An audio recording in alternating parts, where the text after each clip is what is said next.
নির্দিষ্ট ভূখণ্ড, জনসমষ্টি, সরকার এবং সার্বভৌমত্ব এই চারটি নিয়ে গঠিত হয় একটি রাষ্ট্র। একটি রাষ্ট্র বাংলাদেশ। নির্দিষ্ট সময়সূচিতে নির্বাচন হলে আগামী 1 মাস পর বাংলাদেশ পেতে যাচ্ছে নতুন সরকার, এবং নতুন সরকার গঠন করার পরই সবচেয়ে বড় চ্যালেঞ্জ হয়ে দাঁড়াবে কর্মসংস্থান, বিনিয়োগ, এক কথায় সামগ্রিকভাবে বাংলাদেশের অর্থনীতি। প্রিয় দর্শক, আপনাদের সকলকে সাদর আমন্ত্রণ জানাচ্ছি চ্যানেলের পর্দায় রাউন্ড টেবিলের আজকের আয়োজনে। সঙ্গে রয়েছি আমি ইফাতারা ইরা। আজকে আমরা কথা বলবো বাংলাদেশের অর্থনীতি কোন দিকে মোড় নিচ্ছে এবং বাংলাদেশের এই বিভিন্ন ধরনের সংকট, সেটা রাজনৈতিক, সামাজিক কিংবা সাংস্কৃতিক, এই সকল সংকটকে মোকাবেলা করে বাংলাদেশের সরকার বাংলাদেশকে কতটুকু সামনের দিকে এগিয়ে নিয়ে যেতে পারবে এবং চলমান বৈশ্বিক অর্থনৈতিক ব্যবস্থার দিক চিন্তা করতে গেলেও বাংলাদেশ সব কিছুর সাথে তাল মিলিয়ে কতটা এগিয়ে যাবে, এই সব কিছু নিয়ে কথা বলবো বাংলাদেশের সংকট, বাংলাদেশের অর্থনীতি, সব কিছু নিয়ে। এবং কথা বলার জন্য আজকে স্টুডিওতে আমাদের সঙ্গে রয়েছেন doctor Mohammad Abdul Majid, chairman social development foundation এবং সাবেক চেয়ারম্যান জাতীয় রাজস্ব বোর্ড। স্বাগত আপনাকে। আমাদের সঙ্গে রয়েছেন মোহাম্মদ সাজ্জাদ হোসেন, ভাইস চেয়ারম্যান ও স্বতন্ত্র পরিচালক ইউসিবি ব্যাংক, এবং আমাদের সঙ্গে রয়েছেন professor doctor Shahidul Islam Zahid, chairman banking ও ইন্স্যুরেন্স বিভাগ, ঢাকা বিশ্ববিদ্যালয়। আপনাদের সকলকে স্বাগত জানাচ্ছি। যেমনটি বলছিলাম, বাংলাদেশের অর্থনীতি নিয়ে কথা বলবো এবং অর্থনীতিতে আসলে নানান ধরনের পরিস্থিতি আমরা দেখতে পাচ্ছি সম্প্রতি সময়, এবং আমরা বাংলাদেশের যে বাজেট রয়েছে সেই বাজেটের কথাও যদি চিন্তা করি, স্যার আপনাকে দিয়ে শুরু করব সকলের অনুমতি নিয়েই। ডক্টর মোহাম্মদ আব্দুল মজিদ, আপনি বাংলাদেশের যে জাতীয় রাজস্ব রয়েছে এবং আমরা এই অর্থ বছরে যে বাজেটটি প্রণীত হয়েছে সেই দিকটাই যদি চিন্তা করি, সেক্ষেত্রে যদি নতুন সরকার গঠিত হয় কিংবা বর্তমান সময়ের যে সরকার রয়েছে, আমরা দেখছি যে পরিচালন ব্যয়, এই ব্যয়টি অনেক বেশি বেড়ে গিয়েছে এবং নানান ধরনের সংকট আমরা দেখতে পাচ্ছি। সরকার বিভিন্ন ক্ষেত্রে বিভিন্ন কর্মসূচি দিচ্ছে, অনেক বেতন ভাতা বাড়াচ্ছেন এবং এরকম নানান ধরনের সমস্যা। তো সব মিলিয়ে বর্তমান বাংলাদেশের অর্থনৈতিক পরিস্থিতিটা কি একটু শুনি। ধন্যবাদ। আমি মনে করি আজকের এই বুধবারের বিকেলটা আসলে সুন্দর এই জন্যে যে একটি অত্যন্ত পুষ্টিকর বিষয় নিয়ে আমরা এখানে গোল টেবিল বৈঠকে বসেছি। আমি আমার দুই বিজ্ঞ আলোচকের সাথে আমরা একসাথে একমত করে এই জিনিসটা বলতে পারি, শুধু বাংলাদেশের অর্থনীতি না, সারা বিশ্বের অর্থনীতি একটি অত্যন্ত ক্রান্তিকাল পার করছে। আমরা তো এমনিতেই টাইফয়েড রুগীর পরে, টাইফয়েড সরে যাওয়ার পরে একটা রুগীর যে অবস্থা দাঁড়ায়, আমরা সেই ধরনের একটা পরিস্থিতিতেই। কেননা আমাদের বহিরঙ্গের এবং ভিতরের দুই দিক থেকেই নানানবিধ সমস্যা এখানে রয়ে গেছে আর কি। ট্রাম্প সাহেবের ট্যারিফ বলি, আর ইরান আর এর যুদ্ধ, কি বলে, ইসরায়েলের যুদ্ধ, ক্রেমলিনের যুদ্ধ, সবই কিন্তু আমাদেরকে এফেক্ট করে মারাত্মকভাবে। এবং আমরা আমাদের অর্থনীতিটা মূলত একটি বহিরঙ্গের অর্থনীতি, বহির বাণিজ্যের, বহির্সূত্রের, এর উপরে, বহিরের নির্ভরশীলতার উপরে। সেই ক্ষেত্রে আমরা যেহেতু একটি রক্তক্ষয়ী একটা বিপ্লবের পরে আমরা যে ভঙ্গুর অর্থনীতি, যেটা 5ই আগস্টের আগেই, 2024-এর 5ই আগস্টের আগেই সে নিজেই ভঙ্গুর হয়ে পড়ছিল, তার কিন্তু আসলে যথেষ্ট জটিল অবস্থা তখনই দৃশ্যমান হয়েছিল। তার সেইটার থেকে এটা আসার পরে মনে করা হয়েছিল বা মনে করা যেতে পারে যে আমরা এটাকে একটা রিকভারির পথে নিয়ে যাওয়ার একটা সুযোগ পেলাম সাধারণত। কারণ ওই আগের সেই সরকার, তাদের ছিল অযাচিত ব্যয়, অপব্যয়, আত্মসাৎ, ব্যাংকগুলোর খুব সীমাহীন দুরবস্থা, এগুলোর থেকেই এনরা উত্তরাধিকার সূত্রে এটা পেয়েছিলেন। কিন্তু একটা জিনিস, আপনি বাজেটের কথা একটু তুলছিলেন, ব্যাপারটা হচ্ছে গণ্ডগোলটা শুরু হয়েছে, কিন্তু গ্যাংটকের গণ্ডগোলটা শুরু হয়েছে কিন্তু আরও আগের থেকেই। যেমন 2024-এর যে অর্থ বছর, অর্থাৎ 23-24-এর যে অর্থ বছর, সেইটার বাজেট বানানোর সময় উচিত ছিল তৎকালীন সরকারের যে আমি মাত্র 6 মাসের বাজেট বানাচ্ছি, কারণ 24-এ একটা ইলেকশন হবে, এরপরে নতুন সরকার এসে নতুন করবে। কিন্তু ওনরা ওখানেই, অতীতের সবসময় কিন্তু এটাই করা হয়, যে বছর সরকার চেঞ্জ হয় সে বছর বাজেটটা হাফ ডান টাইপের একটা বাজেট হয়, পরেরটা তাদের এর সাথে একটা কমিটমেন্টের ব্যাপার থাকে। কিন্তু ওনরা ওই সময় করলেন কি, যে এইটা মোটে মাথায় আনলেন না যে আমরা একটা নতুন সরকার আসবে বা আমরা একটা চেঞ্জ হব, ধরেই নিয়েছিলেন আমরাই থাকবো। সেই জন্য ওনারা কোনো প্রকার ভাঙাভাঙটোর বাজেট বানাননি। ওখানেই একটা সামষ্টিক অর্থনীতিতে একটা জটিলতা ওখান থেকে সৃষ্টি হয়ে গেছে। আর এরপরে ওনারা যখন আসলেন 2005-এর সরি 5ই আগস্টের পরে এনরাও এসে ওই বাজেটে আর হাত দিলেন না। এটা যে একটা সংগঠন এটা রিভাইজ করা উচিত বা একটা কমিয়ে আমি কোন দিকে যাব একটা বলে দিয়ে একটা প্রথমে একটা ডিরেকশন দিয়ে দেওয়া উচিত বা বলা উচিত, সেটাও করলেন না, অ্যাজ ইট ইজ চললেন। এবং এই বছরও যখন 25-26-এর যে অর্থ বছরটা আসতেছে এর চলতি যে 25-26-এর যে এই অর্থ বছরের বিভিন্ন বিষয় নিয়ে আপনার কাছে আবার আসবো আমরা। নির্বাচিত সরকারের কাছেও আমাদের বিভিন্ন ধরনের প্রত্যাশা রয়েছে। আমরা এবারে জনাব সাজ্জাদ হোসেন আপনার কাছে চলে আসছি। ব্যাংকের কথা যদি আমরা চিন্তা করি, আমরা ব্যাংককে বিভিন্ন অবস্থায় দেখেছি।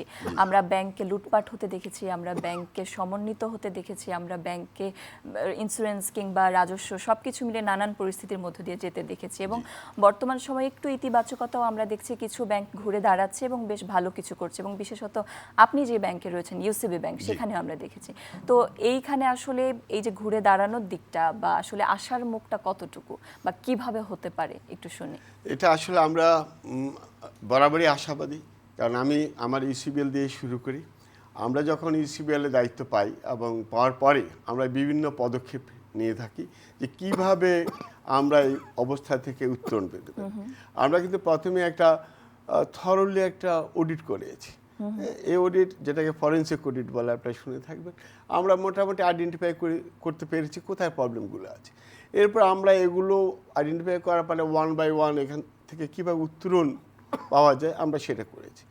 আমরা যদি দেখেন টোটাল ইকোনমিতে যাই, আপনি দেখেন মানি সার্কুলেশন কিন্তু তুলনামূলকভাবে কমে গেছে। বাট মানি সার্কুলেশন বলতে আমি বলছি যে ন্যারো মানি যেটা, সেটা কমছে। বাট আপনার M2 M3 কিন্তু বরাবরই বেড়ে গেছে। নট অনলি দ্যাট, আপনি যদি ব্যাংকের লোনের সাইজ দেখেন এবং সেটাও কিন্তু ধীরে ধীরে বেড়ে গেছে। আবার অন্যদিকে যদি আমরা ইকোনমিতে ইম্পোর্ট এক্সপোর্ট এগুলো ধরে থাকি, ইম্পোর্ট এক্সপোর্টে আপনি দেখেন যে যতটা আসলে আঘাত পাওয়ার কথা ছিল, আমার মনে আমরা ততটা আঘাত পাইনি। যেটা আমরা দেখেছিলাম, আপনার মনে আছে যে করোনাকালে অনেক দেশই খুব খারাপ অবস্থায় চলে গেছে, কিন্তু আমরা সেখান থেকে উত্তর লাভ করেছি। তো এই আমাদের এখন যে ক্রান্তিকাল আপনি বলছেন, সংকটকাল বলছেন, এই সংকটকালে এসেও আপনারা দেখেন যে ইকোনমিতে ব্যাংকিং সেক্টরটা, হ্যাঁ কিছু ব্যাংক যেগুলোতে প্রবলেম হয়েছিল সেগুলোতে প্রবলেম হয়েছে, বাট অ্যাজ ইউ হোল আপনি জানেন যখন টাকা পাচার হচ্ছে কিন্তু ডলার, আমার বাংলা টাকা কিন্তু পাচার হচ্ছে না। আমার বাংলা টাকাটা কোথাও না কোথাও আছে এবং সেটা হয়তো মার্কেটে আসতেছে না, কোথাও অন্যভাবে আছে। কিন্তু আমার যে সেন্ট্রাল ব্যাংকের যে হিসাব, যে মানি সার্কুলেশন, সেই হিসাবে কিন্তু এই টাকাটা সার্কুলেশনে আছে। এখন হয়তো সেই সার্কুলেশন ইউজ হচ্ছে না, যেইটুকু ইউজ হচ্ছে না সেইটুকু আমার ভ্যালোসিটি থাকছে না। আমরা যেটা কি বলি যে টাকার সবচেয়ে বড় কথা হলো একটা টাকা কতবার ঘুরলো, এই ঘুরাটা হয়তো কমে গেছে। কিন্তু আলটিমেটলি আমরা যখন দেখি যে অ্যাজ এ হোল ইকোনমিতে আমার এই রোলটা কি, আপনি দেখবেন কোনো ব্যাংকের ডিপোজিট অনেক বেড়ে গেছে, কোনো ব্যাংকের ডিপোজিট কমে গেছে। তাহলে যেটা কমে গেছে, হ্যাঁ যেটা স্টক আছে কোথাও আবদ্ধ জায়গায়, সেটা আসতেছে না। কিন্তু অ্যাজ এ হোল যদি আপনি দেখেন তাহলে কিন্তু একদম যে স্থবির হয়ে গেছে তা না। কোনো ব্যাংক দেখবেন আপনি অনেক ভালো করছে, অনেক ভালো প্রফিট করছে, আবার যেগুলোতে দুর্ঘটনা ঘটেছে সেগুলো খারাপ করছে। তাহলে ইকোনমি এখানে বসে নেই। আমি এই কারণে বলছি, আপনি যদি আমাদের যে ব্রড মানি M2 এবং M3-র গতিপথটা দেখেন, এদের ইনক্রিজটা দেখেন, তাহলে দেখবেন ভেরি মাচ পজিটিভ। এরপর যদি আমরা আবার অন্যদিকে আসি ইনফ্লেশন সাইডে, তাহলে ইনফ্লেশন সাইডে আমরা আসার আগে আবার যদি আমাদের ট্রেডে যাই, ইম্পোর্ট এক্সপোর্টের ক্ষেত্রে যাই, দেখেন আমরা বরাবরই বলি যে আমাদের ইম্পোর্ট অনেক বেশি, এক্সপোর্ট অনেক কম। যদি ধরি এক্সপোর্ট আমরা 44 বিলিয়নের কাছে ধরি এবং তার 1.5 গুণ, নর্মালি মনে রাখার জন্য সুবিধা যে 66 বিলিয়ন আপনার তাহলে গ্যাপ কত হচ্ছে 22 বিলিয়ন। আসলে আমরা যদি আমাদের সার্ভিস সেক্টর যেটা ওয়েজ আর্নারদের যে ইনকাম, এটাকেও যদি আমি এক্সপোর্ট ধরি, কি export, service export, wage export, তাহলে সেখানে কিন্তু আমরা পাচ্ছি নিয়ারলি 32। তাহলে যদি আপনি ওই এক্সপোর্টটা 32-কে যদি 44-এর সাথে যোগ করেন, it is more than that of import. হ্যাঁ, তাহলে আমি এইভাবে বলি যে আসলে আমরা মানে আমদানি নির্ভর না, আমরা রপ্তানি নির্ভর। আমার ব্যাখ্যাটা এইরকম। নির্ভরতা আছে বিভিন্ন হ্যাঁ, জায়গায় বিভিন্ন, বিভিন্ন কিন্তু- ভাবে, আমরা সেই বিষয়ে আবার আসবো। হ্যাঁ, আমরা এবারে জি। প্রফেসর ডক্টর শহীদুল ইসলাম জাহিদ আপনার কাছে ফিরে আসছি। ব্যাংকিং খাত, এই খাত নিয়ে কথা বলছিলেন সাজ্জাদ হোসেন, এবং আমরা দেখেছি ব্যাংকিং খাত নিয়ে যখন কথা বলছি, সেই ব্যাংকিং খাতে আপনিও ইউনিয়ন ব্যাংকের একজন গত বোর্ড ডিরেক্টর হিসেবে ছিলেন, এবং আপনার বর্তমান যে ব্যাংকিং খাত রয়েছে, এবং সেখানে আমরা মূল সমস্যাটা যদি চিন্তা করি, তারল্য সমস্যাটিকে আমরা দেখতে পাই। তো সেক্ষেত্রে আসলে এই যে এত ধরনের সমস্যা, এত ধরনের ঝামেলা, সেক্ষেত্রে এই ঝামেলাগুলি, এই সমস্যাগুলিকে আমরা কি কাঠামোগত সমস্যা বলবো, নাকি সুশাসনের অভাব, কোনটিকে বলবেন? না, প্রথমত আপনাকে ধন্যবাদ জানাই। ধন্যবাদ জানাই আমাদের সম্মানিত সহ আলোচক যারা আছেন তাদেরকে। বিষয়টা আসলে অত্যন্ত জটিল। কারণটা হচ্ছে ব্যাংকিং খাত বর্তমানে বাংলাদেশে যে খাদের কিনারায় এসে দাঁড়িয়েছে, এটা একদিনে তৈরি হয়নি। এটা যদি আমরা রুট কজ খুঁজতে যাই, কারণ খুঁজতে যাই, তাহলে যেটা দেখতে পাবো যে হয়তো এটার শিকড় যেটা, সেটা হয়তো এই 15-16 সাল থেকে বা তারও কিছু আগে থেকে। কারণটা হচ্ছে 2010 সালে আপনাদের জেনে থাকার কথা যে হলমার্ক কেলেঙ্কারি হলো। সোনালী ব্যাংকের ক্ষেত্রে যে কেলেঙ্কারিটা হয়েছিল সেটা উদ্ঘাটিত হলো, এবং এরপরে কিন্তু আর কোনো কিছু থেমে থাকেনি। বেসিক ব্যাংকে একটা কেলেঙ্কারি আসলো, জনতা ব্যাংকের কেলেঙ্কারি আসলো, এভাবে কিন্তু চলতেই ছিল। তবে আমাদের একটা পর্যায়ে এসে এরকম একটা ধারণা ছিল যে হয়তো রাষ্ট্রায়ত্ত যে প্রতিষ্ঠানগুলো আছে সেগুলো হয়তো, সেখানে হয়তো লুটপাটের সংখ্যাটা বেশি, পরিমাণটা বেশি। কিন্তু আমরা অবাক হয়ে লক্ষ্য করলাম, যেটা মূলত হচ্ছে 2024 সালের পট পরিবর্তনের পরে, যে বেসরকারি খাতের যে মালিকানার যে ব্যাংকিং প্রতিষ্ঠানগুলো আছে, এবং শুধু তাই না, এখানে যে ইসলামিক ঘরানার যে ব্যাংকিং প্রতিষ্ঠানগুলো, সেগুলোতে যে এরকম রাষ্ট্রায়ত্ত প্রতিষ্ঠানগুলোর মতোই একই বা তার চেয়ে কোনো কোনো অংশে বেশি পরিমাণ লুটপাট হয়েছে, এই তথ্যচিত্রটা কিন্তু আসলে আগে লুক্কায়িত ছিল। কিন্তু 2024 সালের জুলাই আগস্টের পট পরিবর্তনের পরে এটা জনসমক্ষে আসে। এখন আপনি যেটা মনে করছেন বা বলছেন যে এটার কারণটা কি, কারণটা হচ্ছে যে এখানে আসলে সামষ্টিক ব্যর্থতার কথা আমাকে বলতে হবে। কারণ এখানে একটি ব্যাংকিং প্রতিষ্ঠান, এর সাথে তো এটা মাল্টি স্টেক হোল্ডার প্রতিষ্ঠান। এখানে মালিক পক্ষ জড়িত আছে, এখানে যারা আমানতকারী তারা আছেন, যারা এখান থেকে ঋণ গ্রহণ করেন তারা আছেন, রেগুলেটরি প্রতিষ্ঠান সমূহ আছেন। প্রতিষ্ঠান সমূহ বলছি কারণটা হচ্ছে বাংলাদেশে ব্যাংকিং খাত মূলত ডুয়াল রেগুলেশনে চলে। বাংলাদেশ ব্যাংক তারা তফসিল দিয়ে থাকে এবং তারা রেগুলেশন করে থাকে, সাথে সাথে হচ্ছে অর্থ মন্ত্রণালয়ের একটি সংশ্লিষ্ট বিভাগ তথা এফআইডি বর্তমানে যেটা, তারা এখানে রেগুলেট করে থাকেন। এখন একদিনে কিন্তু আসলে কোনো ব্যক্তি বা পক্ষ এখান থেকে এই হাজার হাজার কোটি টাকা দুর্নীতি করে এখান থেকে তছরূপ করে নিয়ে গিয়েছে এরকম না। এখানে যারা হচ্ছে যে আসলে দেখুন, যারা দুর্নীতিবাজ, যারা হচ্ছে দুষ্ট প্রকৃতির মানুষ, তারা তো আসলে এরকম লুপহোলস খুঁজবেই। তারা তো এটা চেষ্টা করবেই যে এখান থেকে টাকা নিয়ে হয়তো ফেরত দেবে না, বিদেশ থেকে বিদেশে পাচার করে দেবে। কিন্তু এটা এক হাতে তালি বাজে নাই। এখানে যারা হচ্ছে ব্যবস্থাপনা কর্তৃপক্ষ ছিলেন তাদের এখানে সায় ছিল। আর যদি সায়ের কাছে তারা হচ্ছে ওই মানে অঙ্গুলি হেলনের কাছে তারা হচ্ছে মাথা নত না করতেন, তাহলে তো তারা এটা করার কথা না, নাম্বার 1। নাম্বার 2, এই আপনারা জেনে থাকবেন যে বাংলাদেশ ব্যাংক এবং এফআইডির সামনে দিয়ে এই কাজগুলো কিন্তু অহরহ চলে গেছে, এবং তারা হয়তো চোখ বন্ধ করেছিলেন অথবা পেশি শক্তির কাছে হয়তো তারা নতি স্বীকার করেছেন।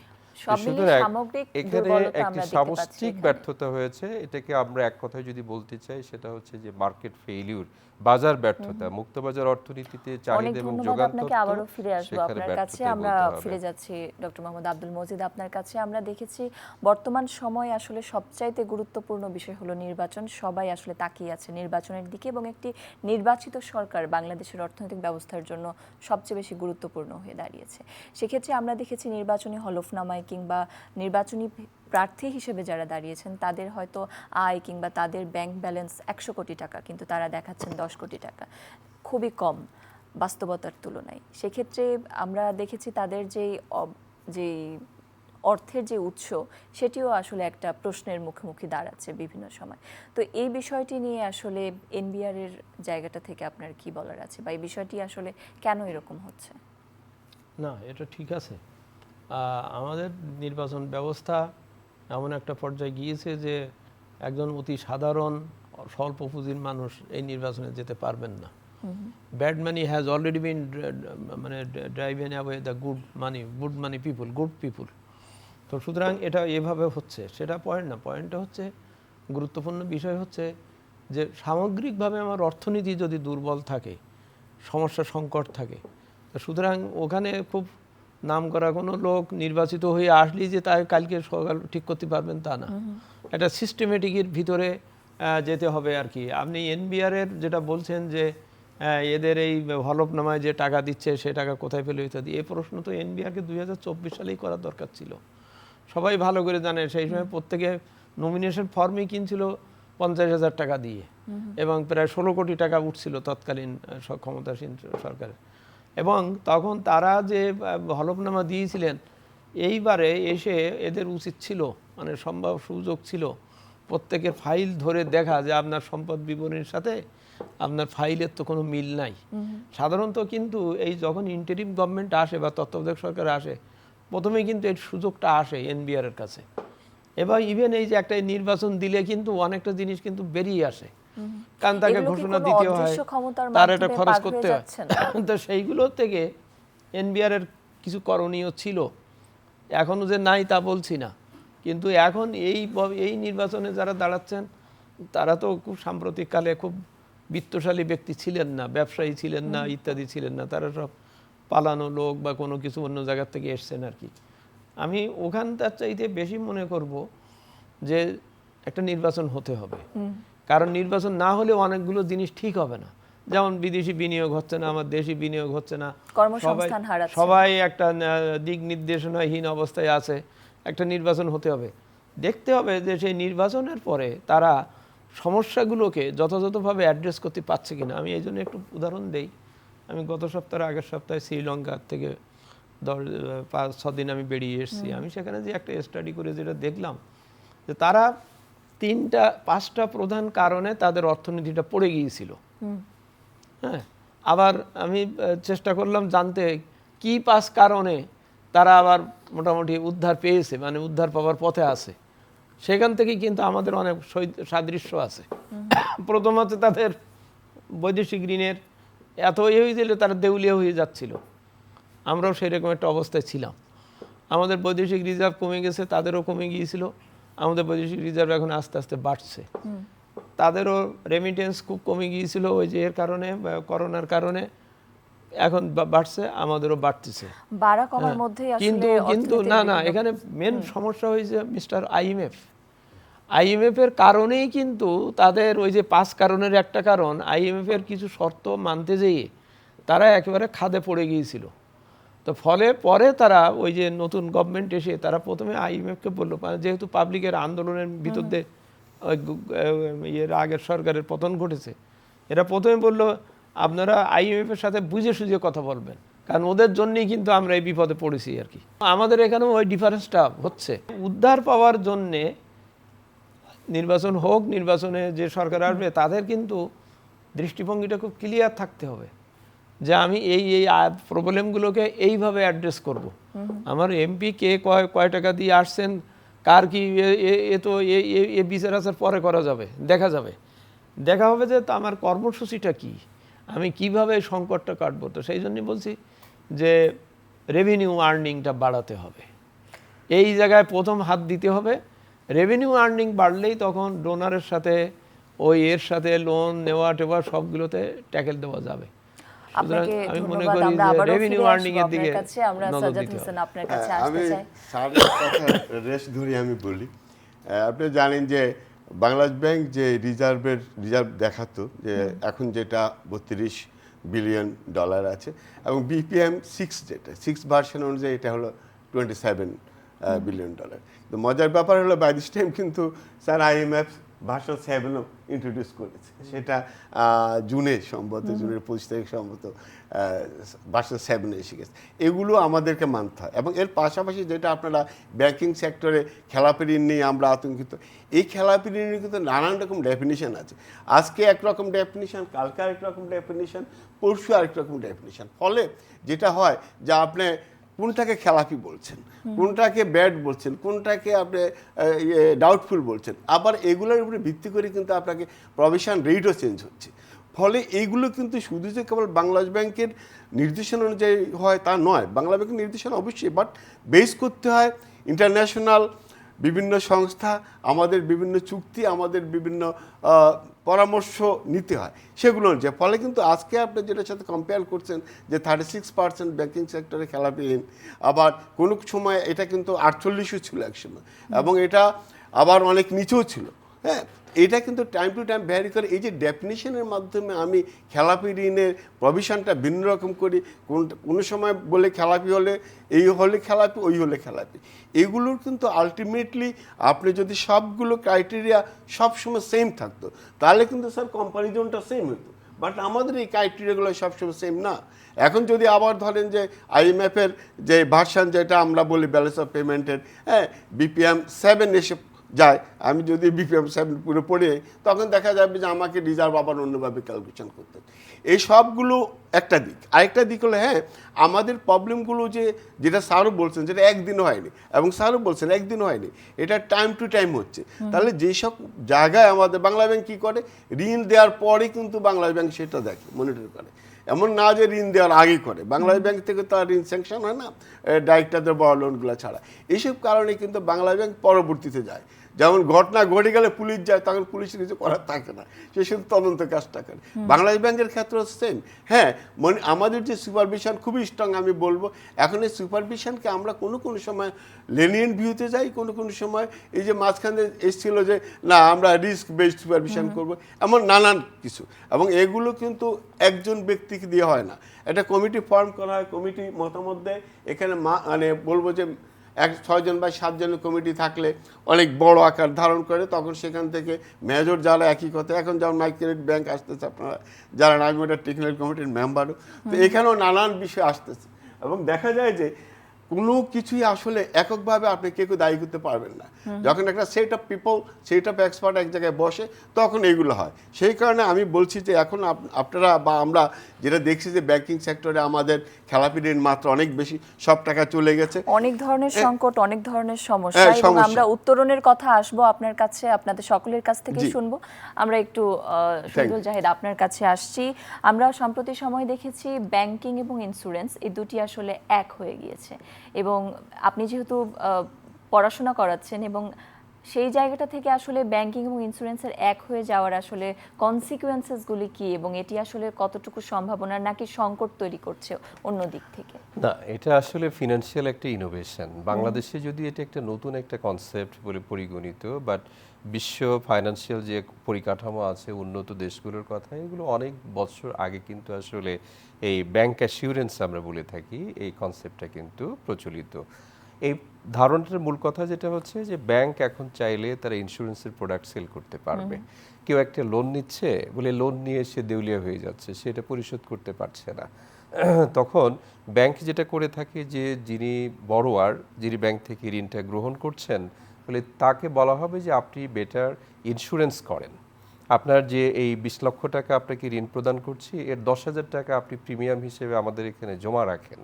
তো সুতরাং আপনি যদি পরবর্তীতে এটা পরিশোধ করতে ব্যর্থ হন কোনো কারণে, তাহলে আপনাকে আর আমরা দেউলিয়া ঘোষণা করব না, বরঞ্চ আপনার পক্ষ থেকে ইন্স্যুরেন্স কোম্পানি আপনার নামে এই ঋণটা পরিশোধ করে দেবে। এই ধরনের যে কনসেপ্ট, সেটাকে আমরা একসাথে বলে থাকি যে ব্যাংক অ্যাসিউরেন্স।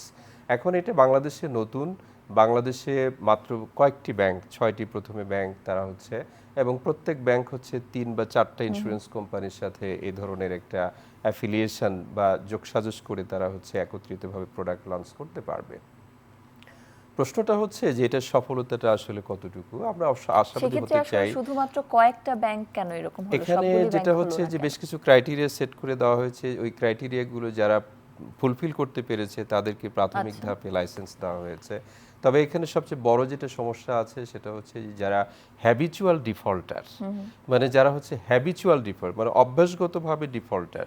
আমাদের যেটা হচ্ছে সাজ্জাদ ভাই ইতিমধ্যে বলেছেন যে আমাদের এখানে প্রায় 36% বা তারও বেশি এই মুহূর্তে হচ্ছে মন্দ ঋণের পরিমাণটা ব্যাংকিং ব্যবস্থায়, এখানে বৈশ্বিক মানদণ্ড হচ্ছে 2%।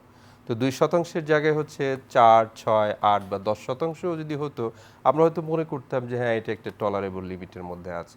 কিন্তু আমরা যখন 100 টাকা ঋণ দিয়ে এর অ্যারাউন্ড 37% বা 40% পরিশোধ হবে না, এটা আমরা ধরেই নিচ্ছি, বলে সেই ব্যাংক ব্যবস্থা ভালো আছে, এটা মনে করার কোনো কারণ নাই। আর এই ধরনের একটি ব্যাংকিং সিস্টেমে আপনি ব্যাংক অ্যাসিউরেন্স কেন, ইন্স্যুরেন্স কেন, অন্য যে কোনো ধরনের আপনার যদি উন্নততর পরিকাঠামো এখানে ইম্পোজ করেন, রেগুলেশন নিয়ে আসেন, এখানে কাজ করবে না। কারণ এটা আসলে মূলত হচ্ছে এখানে অলিগার্ক শ্রেণী যারা, তারা ধরেই নিয়েছেন যে এখানে লুটপাট করা যায়, এবং লুটপাট করে আমরা তো এত কথা বলছি, এত সংস্কারের কথা বলছি। এই জুলাই আগস্ট আন্দোলনের পরবর্তী যে সরকার এসেছে, তাদের তো ম্যান্ডেট ছিল 3টা। তারা হচ্ছে এখানে সংস্কার করবেন, বিচার করবেন, তারপরে গণতান্ত্রিক উত্তরণে যাবেন। কিন্তু আমরা বিচারের কোন পর্যায়টা দেখেছি? হয়তো পলিটিক্যাল কিছু আমরা বিচারের আমাদের কথা, কিন্তু এই প্রত্যাশার ফিনান্সিয়াল তুলনায় ক্রাইম আসলে যেগুলো, প্রাপ্তির জায়গাটা অনেক কম ফিনান্সিয়াল যে দেখেছি। ক্রাইমগুলো হচ্ছে বা হয়েছে, সেখানে একটা আমাকে দেখান যে ফিনান্সিয়াল ক্রাইম করেছে, তার দুর্নীতির জন্য মামলা হচ্ছে, এবং সেই মামলাটা একটা দৃশ্যমান করে একটা অগ্রগতি হয়েছে, আমরা তো দেখতে পাচ্ছি না। আসলে তাহলে দেখতে পাচ্ছি না, দেখতে পাবো কিভাবে? এই সংকট কাটানোর উপায়টা কি, ছোট্ট করে শুনুন। না, সংকট কাটানোর উপায় যেটা, সেটা হচ্ছে যে লুপহোলসগুলো, এই যে মজিদ স্যার বললেন যে তিনি শ্রীলঙ্কাতে গিয়েছিলেন, উনি অ্যানালাইসিস করে দেখেছেন যে এই 5টা কারণে ধ্বংস হয়েছিল, আবার এই 5টা কারণে উত্তরণ হয়েছে। আমাদের এই ডায়াগনোসিসটা ঠিক করতে হবে, যোগ্য লোক তৈরি করতে হবে, এবং সেই যোগ্য লোক যারা আসলে মেরুদণ্ড সোজা করে আসলে কাজ করতে চায়। এর লোক দেখারও বিষয় না, এটা হচ্ছে জনগণের সাথে একটা মকারি হচ্ছে, একটা তামাশা হচ্ছে। এখানে এসে বলা হচ্ছে যে আমরা বিদেশে যে টাকা চলে গেছে এগুলো উদ্ধার করব। কিভাবে আপনি উদ্ধার করবেন? ওয়ে আউটটা কি? এখানে যে খেলাপি ঋণ হয়েছে, ব্যাংকগুলোকে যে বার্স করা হলো, এবং হচ্ছে আমানতকারী এবং হচ্ছে যারা বিনিয়োগকারী শেয়ার হোল্ডার যারা আছে, শেয়ার হোল্ডারের মানে তারা কলমের খোঁচে আপনি তাদেরকে জিরো করে দিলেন। এগুলো লক্ষ লক্ষ হাজার হাজার হচ্ছে বিনিয়োগকারী, তারা নিঃস্ব হয়ে গেল আপনার একটা কলমের খোঁচায়, আপনার একটা ডিসিশনের কারণে, আপনার একটা কথার কারণে হাজার হাজার আমানতকারী তারা হচ্ছে আমানত হারিয়ে এখন হচ্ছে রাস্তায় বসে ধর্ণা দিচ্ছে। তো এগুলোর জন্য তো আমরা আসলে কোনো কিছুই তো মানে উদ্ধার অভিযানের দিকে আমরা আগাচ্ছি না। আমরা অনেক ধরনের অনিশ্চয়তা দেখছি। শুধুমাত্র আমরা কিছু জনপ্রিয় কথা, স্তুতি বাক্য, সেগুলো নিয়ে হচ্ছে আমরা এখন খুব বেশি মাত্রায় হচ্ছে আলোচনা করছি। আমরা অনেক ধরনের অনিশ্চয়তা দেখছি, অনেক ধরনের অস্থিরতা দেখছি, এবং আমরা আসলে আশা নিয়ে বসে আছি ভালো কিছুর। আপনাকে ধন্যবাদ জানাচ্ছি শহীদুল জাহিদ। আমরা ফিরে আসছি সাজ্জাদ হোসেন আপনার কাছে। আমরা জানি আপনি সিডিএফ এরও চেয়ারম্যান হিসেবে আছেন, এবং এই যে এক্সিকিউটিভ ডাইরেক্টর হিসেবে আছেন, এবং আমরা যদি প্রান্তিক পর্যায়ের গ্রাহক যারা রয়েছেন তাদের কথাও বিবেচনা করি, এই যে মাইক্রো ক্রেডিট, মাইক্রো ফাইন্যান্স, এই সব বিষয়ে আসলে গ্রামীণ সমাজ সেবা যে বিষয়টিকে আমরা দেখি, তারা আসলে কতটুকু সচেতন? আমরা একটা বিভাজন দেখতে পাই, রুরাল, আরবান, উচ্চবিত্ত, মধ্যবিত্ত, এরকম নানান ধরনের আমরা বিভাজন দেখি। এই সকল বিভাজন কাটিয়ে এই সকল সেবাগুলো প্রান্তিক পর্যায়ে যে সেবাগুলি রয়েছে, মানুষ রয়েছে, গ্রাহক রয়েছে, তাদের কাছে পৌঁছে দেওয়ার জন্য আপনারা কি করছেন, একটু ছোট করে থ্যাংক ইউ। শুনবো। আপনারা জানেন নিশ্চয়ই যে মাইক্রো ক্রেডিট সেক্টর যেটা, এই মাইক্রো ক্রেডিট সেক্টরটা এখন 4 কোটি পরিবারকে সার্ভিস দিচ্ছে, এবং 4 কোটি পরিবারকে মানে যে অ্যামাউন্ট 2,20,00,000 টাকার উপরে তারা কিন্তু সার্ভিস দিচ্ছে এখানে। তো এই যে সার্ভিসটা, এই সার্ভিসটা কিন্তু 4 কোটি পরিবার যারা, যদিও কিছু ওভারল্যাপিং আছে, এই সেক্টরটাতে কিন্তু এই 5ই আগস্ট বা এর আগে কোনো ধরনের বিপর্যয় ঘটেনি, এবং এটা যে রকম ছিল এই সেক্টর থেকে কোনো টাকাও সরেনি। এই সেক্টরে আপনার আমরা যদি বলি যে খেলাপির হার কত, ভেরি ভেরি মানে স্ক্যান্টি, নগণ্য এটাকে, তাহলে তার মানে কি এই সেক্টরে ওই রকম যেটা স্যার যেটা বললেন লুটেরার দল বা অন্য রকম, এখানে কেউর কোনো ব্যক্তিগত স্বার্থ ছিল না। এরা সবাই সোশ্যাল ওয়েলফেয়ার ওরিয়েন্টেড মানুষ, যার কারণে এই 4 কোটি পরিবারকে তখন যেইভাবে 5 বছর আগে যেইভাবে সার্ভিস দিচ্ছে এখনও দিচ্ছে। হ্যাঁ, ডে বাই ডে তাদের ডিমান্ড বাড়ছে। এই ডিমান্ড বাড়ার জন্য আমরা এমএফআইগুলোর সাথে ব্যাংকের লিঙ্কেজ তৈরি করেছি, ব্যাংকগুলো তাদেরকে টাকা দিচ্ছে, এবং দেখা যাচ্ছে যে এই সেক্টরের আপনার টোটাল যে ফান্ড মোবিলাইজ হচ্ছে, এই ফান্ডের 38% মতো কিন্তু তাদের সেভিংস। বাকি যে টাকাটা আপনি যদি 62% ধরেন বাকি, এটা কিন্তু প্রতিষ্ঠানগুলো হয় তাদের ইনকাম সারপ্লাস অথবা অন্য কোনোভাবে, অথবা ব্যাংকিং সেক্টর থেকে কিনছে, এবং ব্যাংকিং সেক্টরের এই ফান্ডের মধ্যে মাত্র 13% থেকে 14% তাদের আছে, পিকেএসএফের আছে 6-7%-এর মতো। তার মানে হলো ব্যাংকিং সেক্টরের মতো এখানে এই ধরনের কোনো রিস্ক নেই, কারণ প্রতিষ্ঠানগুলোর টাকাই বেশি। সকল রিস্ক কাটিয়ে প্রান্তিক পর্যায়ে গ্রাহক যারা রয়েছেন তারা সেবাগুলি পান, সেই প্রত্যাশা আমরা রাখছি। আপনাকে ধন্যবাদ সাজ্জাদ হোসেন। আমরা আব্দুল মজিদ আপনার কাছে ফিরে আসছি। আপনি একজন অভিজ্ঞ আসলে অর্থনীতিবিদ আমরা বলতে পারি, এবং সেই জায়গাটা থেকে আপনি বিশ্লেষণ করতে পারেন নানান বিষয়গুলি। বর্তমান সময়ের যে সংকটগুলি রয়েছে, অর্থনৈতিক সংকট, ব্যাংকিং সেক্টরের সংকট, সেই জায়গাগুলি আসলে একটি সুন্দর অর্থনৈতিকভাবে সমৃদ্ধ বাংলাদেশ গড়ার ক্ষেত্রে সব দিক থেকে আসলে কীরকম হওয়া উচিত? অর্থনৈতিক যারা আমরা রয়েছেন বা যারা সিদ্ধান্ত গ্রহণের পর্যায়ে রয়েছেন তাদের ক্ষেত্রে। প্রশ্নটা ছোট, উত্তরটা সহজ না। আমরা একটু ছোট কারণ করে কারণ কারণ বিষয়টা হচ্ছে কি, এত বহুধা বিভক্ত এবং পরস্পর লিঙ্কড সমস্যা, এখানে কোন জায়গায় শুরু করে আপনি কোথায় শেষ করবেন এটা জানি না। তবে এটা ঠিক, আমি আবার বলছি, যা হওয়ার হয়ে গেছে, আমাকে এটা মেনে নিতে হবে। নিয়ে আমাকে খুব স্ট্রিক্টলি আমাকে একটা লক্ষ্যমাত্রা স্থির করে, কর্মসূচি স্থির করে আমাকে এগোতে হবে। ওই জন্যই আগে বলছিলাম আইএমএফের সাথে দফারফা করতে হবে। প্রথম পয়েন্ট হচ্ছে আগে আমার নিজের আয় বাড়াতে হবে। শ্রীলঙ্কা কিন্তু পতন হচ্ছিল যে তাদের রেভিনিউ একদম কমে গিয়েছিল। তারা প্রচুর ওই যে আমাদের মতন বড় বড় প্রকল্পে কোনো ট্যাক্স নেয়নি, বাদ দিয়েছে, এই ইত্যাদি। তা আমাদের এখানেও সেটা। তো এখন এই জন্যই হচ্ছে অভ্যন্তরীণ সম্পদ সংগ্রহের উপরে যদি মনোযোগ দেই, তাহলে আমার আস্তে আস্তে আমি আইএমএফের সাথেও চোখ তুলে কথা বলতে পারবো। আমি আমার যে, আপনি হয়তো বলছেন যে প্রশাসনিক ব্যয় বেড়েছে, প্রশাসনিক ব্যয় যেখানে ছিল সেখানেই আছে। যেহেতু আমার আয় কম, সেহেতু ওইটাকে বেশি মনে হচ্ছে আর কি। আমি যদি আমার ইনফর্মাল, আমার ইন্টারনাল রিসোর্সেস যদি আমি ঠিক মতো নিয়ে করতে, এবং এটা করার যৌক্তিকতাও আছে, কারণ আমার ট্যাক্স জিডিপি রেশিওতেই বলে দিচ্ছে আমার ইকোনমিতে বিরাট একটা ইনইকুয়ালিটি রয়ে গেছে, এবং আমার অনেক কর নেওয়ার আছে কিন্তু আমি নিচ্ছি না। আমার ওই করের জায়গায় হাত দিতে হবে, আমাকে সকলকে বুঝাতে হবে, স্ট্রিক্টলি করতে হবে। ফলে আমি যদি একটু স্বয়ম্বর হতে পারি, আমার নিজস্ব সম্পদে যদি আমি অভ্যন্তরীণ সম্পদ যদি সংগ্রহ করতে পারি ভালোভাবে, তখন আমি ওই বড় বড় ব্যয়ও যেমন অভ্যন্তরীণ সেটা মেটাতে পারবো। আমি আমার যে বিনিয়োগ হচ্ছে না, যে পুঁজির যে সংকট ঘটছে, ব্যাংকগুলো লোন দিতে পারছে না, ব্যাংকগুলোতেও যদি ওই রকম সেই টাকার প্রবাহটা তৈরি হয়, সব কিছু কিন্তু ইকোনমিতে একটি কতিপয় গোষ্ঠীর কাছে টাকাগুলো কিন্তু ঘুরছে, সেটা নেওয়া হচ্ছে না। এই অর্থনীতির ঘূর্ণন প্রত্যেক মানুষের কাছে ঘুরতে থাকুক এবং সকলেই আসলে সমৃদ্ধ হোক, আমরা এটি প্রত্যাশা করি। আপনাদের তিনজনকেই অনেক ধন্যবাদ আজকে আমাদের স্টুডিওতে আসবার জন্য এবং আপনাদের গুরুত্বপূর্ণ মতামত আমাদেরকে বলবার জন্য। আশা করছি আবারও আপনাদের সাথে দেখা হবে নতুন কোনো অনুষ্ঠানে। প্রিয় দর্শক, আমরা আশা করছি আপনাদের এই আয়োজন থেকে অর্থনীতির যে সংকট, সেই সংকট থেকে সম্ভাবনা এবং সম্ভাবনা থেকে সমৃদ্ধি, এই প্রত্যাশা নিয়ে আমরা এগিয়ে যেতে চাই এবং আপনাদেরকে সাথে নিয়েই আমরা বিভিন্ন সময় বিভিন্ন বিষয় নিয়ে কথা বলবো রাউন্ড টেবিলে। আমাদের সঙ্গেই থাকবেন। আপনাদেরকে অনেক ধন্যবাদ এতক্ষণ আমাদের সঙ্গে থাকবার জন্য। আজকে বিদায় নিচ্ছি।